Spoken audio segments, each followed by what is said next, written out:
One of the 7 hills of Rome is the Capitoline Hill, or Campidoglio, as it's known in Italian.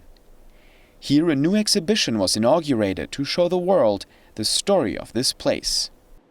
This exhibit was born out of the necessity to reveal the Campidoglio, a place that is maybe little known, but which is the most important part, the heart of the city, in ancient and in modern times. All that is shown also by the artists, painters and sculptors that have come to Rome already since the middle of the 16th century, to this place where we can admire the vista of the city in an extraordinary way, with the Baroque churches and its monumentality. Since the very beginning of Rome, the time of the kings, this hill was the political center of the large Roman Empire, with its emblematic construction visible far beyond the borders of the city. I remember that the Temple of Jupiter was constructed in the 6th century before Christ, thanks to the will of the Tarquinian kings, so the period in which Rome really became the great metropolis, the great city in the Italian region. It remained intact until the 5th century after Christ. Even during the barbarian invasions, it was still considered one of the 7 wonders of the world. 2 popes ultimately made the square to what can be seen today, a combination of honoring the old Roman traditions and at the same time create something new, fitting into the Catholic Rome of the papacy, creating in fact the oldest museum in Europe.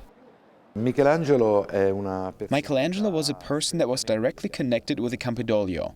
Few artists have received the great value of these hills, and the Pope himself, Paul III, who commissioned the reconstruction of the square and the facades, had the same sensibility. The Campidoglio was the place of the temple and also where all of the processions of that time took place. The area needed a makeup which was extraordinarily beautiful, which had to blend in beautifully into its life's works. Michelangelo reconstructed the square, the palaces, and finished the project of another palace. But most of all, on the balustrade, which can be found at the top of the stairs, he included a series of great symbols of the city, for example, statues of Greek, Roman mythology and others. So the Campidoglio was a museum not only on the inside of the museum palaces, but also on the outside.